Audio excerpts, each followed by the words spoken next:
আমি বলতে চাই, আমি বিশ্বস্ত, আমাকে দায়িত্ব দেন, আমাকে 5 বছর সময় দেন, পুরো দেশের শিক্ষা সিস্টেম চেঞ্জ করে দেবো ইনশাআল্লাহ। প্লে গ্রুপ থেকে প্লে গ্রুপ থেকে নিয়ে মাস্টার্স পর্যন্ত এমন শিক্ষানীতি প্রণয়ন করা সম্ভব যে আমাদের বাচ্চারা একদম প্লে থেকে মাস্টার্স পর্যন্ত বাংলা, ইংরেজি, অঙ্ক এবং জেনারেল সাবজেক্টগুলোর সাথে কোরআন হাদিসের একটা অপূর্ব সমন্বয়ে পড়াশোনা করবে ইনশাআল্লাহ। একা করে দিতে পারবো ইনশাআল্লাহ তাআলা। আমাকে এরকম 100 জন শিক্ষাবিদ দেন, 100 জন আলেম ওলামা দেন, একটা প্যানেল করে দেন, পুরো দেশের শিক্ষা চেঞ্জ করে দেওয়া যাবে ইনশাআল্লাহ। যাদেরকে রেখেছেন এদের মাথায় গোবর আছে, যাদেরকে রেখেছেন এদের মাথায় টাটকা গোবর আছে। বইপত্রগুলোর অবস্থা দেখেছেন? বইপত্রগুলো ঘাটাঘাটি করেছেন? সমকামিতা প্রমোট করছে আমাদের দেশের মধ্যে, ট্রান্সজেন্ডার প্রমোট করছে আমাদের দেশের মধ্যে, আমাদের বাচ্চা কাচ্চা কচি কাঁচা বাচ্চাদেরকে শারীরিক শিক্ষার নামে যৌন শিক্ষা দিচ্ছে। এগুলো আমাদের মুসলমানদের শিক্ষা? এটা চলতে থাকলে দেখবেন অচিরেই কোনো মানুষ বাচ্চাদেরকে স্কুলে পাঠাবে না, এটা অরুচিত হয়ে যাবে। তখন কি হবে? কোটি কোটি স্কুল, কলেজ, বিশ্ববিদ্যালয়ে খা খা করে পড়ে থাকবে, কেউ পাঠাবে না ওখানে। তখন মাদ্রাসা থেকে মানুষ ঝুঁকবে আরো বেশি। আমি তো দাবি জানাই উপরের লেভেল থেকে এমন একটা শিক্ষা ব্যবস্থা প্রণয়ন করা হোক যাতে আমার মাদ্রাসা গড়ার প্রয়োজনই না হয়। ওই সিস্টেম রাষ্ট্রীয়ভাবেই পড়ানো হবে ইনশাআল্লাহ। আপনি মালয়েশিয়ার দিকে তাকিয়ে দেখেন, আপনি এই যে ওয়েস্টার্ন কান্ট্রির মধ্যে অনেক কান্ট্রি আছে, অস্ট্রেলিয়ার মতো জায়গাতে আছে, ব্রিটেনের মতো জায়গাতে আছে, কোন কোন ক্ষেত্রে আপনি লেবাননকে দেখেন, ইয়েমেনকে দেখেন, জর্ডানকে দেখেন, কাতারকে দেখেন, সৌদি আরবিয়াকে দেখেন, অনেক কান্ট্রি আছে। ভালো কাজের তো প্রশংসা করতে দোষ নাই, দোষ আছে? এমনকি অনেক পশ্চিমা কান্ট্রিতেও একদম উপর লেভেল থেকে ইসলামিক সিলেবাস প্রণয়ন করা হয়েছে।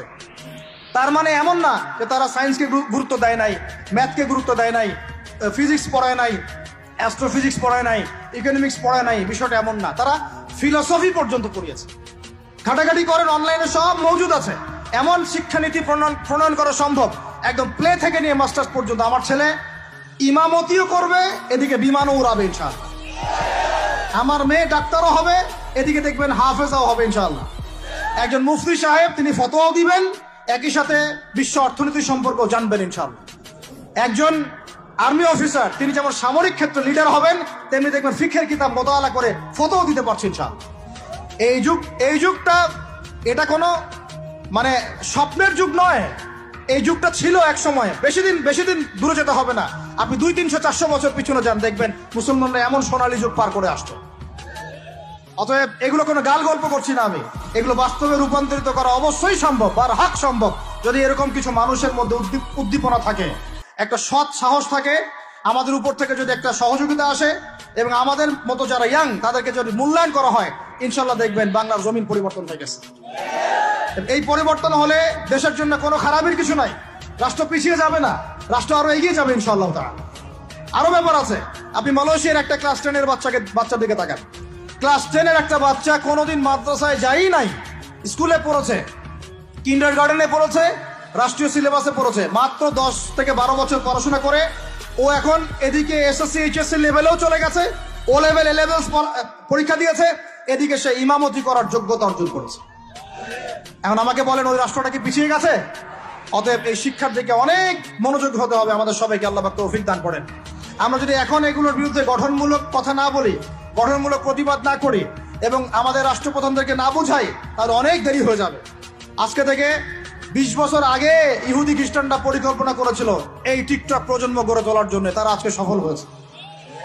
এখন আমরা যদি এখন চুপ করে থাকি, আগামী 20 বছর পর আপনি দেখবেন আরেকটা প্রজন্ম আসছে, এরা মানুষকে সালাম পর্যন্ত দিবে না। দেখে নিয়েন আপনি, 20 বছর লাগবে না, 5টা বছর যাক, তারপর দেখেন কি হয়। আল্লাহ, এরা কি এখন বাসায় ঢুকে বাবা মাকে সালাম দেয়? কারণ কোন প্রতিষ্ঠান ওকে সালাম দেওয়া শিখায় নাই, স্কুলে না, কলেজে না, কোথাও সে সালাম দেওয়া শিখছে না। আসসালামু আলাইকুম ওয়া রাহমাতুল্লাহি ওয়া বারাকাতুহু বিশুদ্ধ করে বলতে পারছে না।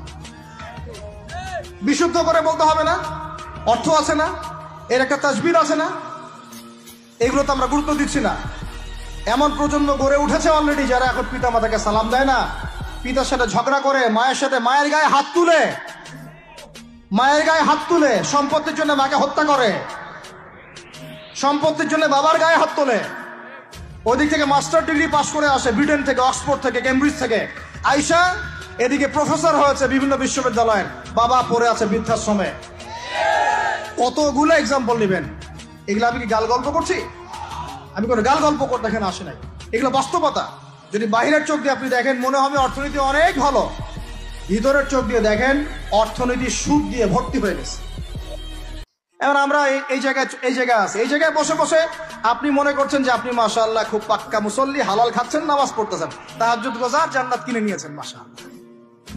অথচ আপনার অর্থনীতি সুদ ভিত্তিক, এবং এই সুদ ভিত্তিক অর্থনীতির আন্ডারে থেকে কোনো বেসরকারি ব্যাংক পর্যন্ত 100% সুদ মুক্ত সিস্টেম দিতে পারবে না। ফুল স্টপ, খালাস। আর এর উপরে আবার আছে ঘুষ, তার উপরে আবার আছে দুর্নীতি, তার উপরে আপনারা আবার মাপে কম দিচ্ছেন, তার উপরে আবার পণ্য মজুত করছেন, মার্কেটে ইচ্ছাকৃতভাবে প্রাইস বাড়ায় দিচ্ছেন, এই কাজগুলো করছেন।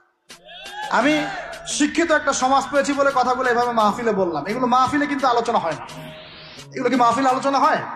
আমরা বিশ্বাস করি গাজীপুরের শহরের মানুষ, সব ঢাকার মানুষ, আপনারা সব বুঝেন, ইন্টেলেকচুয়াল অডিয়েন্স আছেন। এই কথাগুলো খোলামেলা বলার কারণেই ওদের দ্বারা পালিত কিছু তথাকথিত শায়েখ আমার উপর খুব ক্ষিপ্ত। এর আকীদা ঠিক নাই, এর মানহাজ ঠিক নাই, লেকচার শোনা যাবে না, ইত্যাদি ইত্যাদি। ঠিক আছে, আমারটা শোনার দরকার নাই, তোমাকে শুনতে কে বলছে? তোমার শোনার ইচ্ছা করে না, তুমি শুনিও না। যাদের শোনার ইচ্ছা তারা শুনবে ইনশাল্লাহ। আর তোমার মতো কিছু মুনাফিক না শুনলে আমার কিছু যায়ও আসে না ইনশাল্লাহ। মুমিনরা যারা, তারা শুনবে, বুঝবে, ইনশাল্লাহ ওরাই প্রজন্ম করবে ইনশাল্লাহ। আর আমাদের ভুল হতে পারে, ভুল হলে সেটা ওলামায়ে কেরাম সংশোধন করবেন। ওলামায়ে কেরাম যদি আমাদেরকে বলেন এটা ভুল হয়েছে, অবশ্যই মাথা পেতে নেব ইনশাল্লাহ। আমরা আলেম ওলামার বাইরে নয়, ওলামায়ে মুহাক্কিকের বাইরে নয়। তাহলে আপনাকে কি আমি ভিতরে চোখ দিয়ে পুরো বিশ্বের রাজনীতি বোঝাতে পেরেছি? পুরো বিশ্বের অর্থনীতি বোঝাতে পেরেছি? পুরো বিশ্বের শিক্ষাটাও বুঝেন? এবার আপনার কাছে মনে হচ্ছে পুরো বিশ্বের শিক্ষা খুব উন্নত, বাহ্যিকভাবে বস্তুবাদী ক্ষেত্রে উন্নত, মঙ্গলে যাচ্ছি, চাঁদে যাচ্ছি, স্যাটেলাইট পার হচ্ছে ইত্যাদি, তো এগুলো বস্তুবাদী উন্নতি।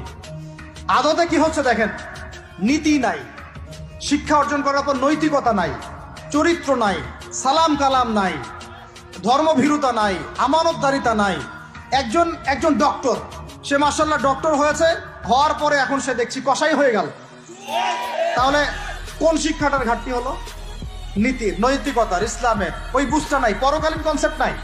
একজন ইঞ্জিনিয়ার মাশাআল্লাহ, আপনি theta, sine theta, cos theta সব তো বুঝেন মাশাআল্লাহ। আপনি একজন আর্কিমিডিস থেকে শুরু করে পিথাগোরাস সব পড়ে ফেললেন, কিন্তু ইঞ্জিনিয়ার হয়েও তো আপনি চোর হলেন। তাহলে কোন শিক্ষার অভাব হলো বলেন?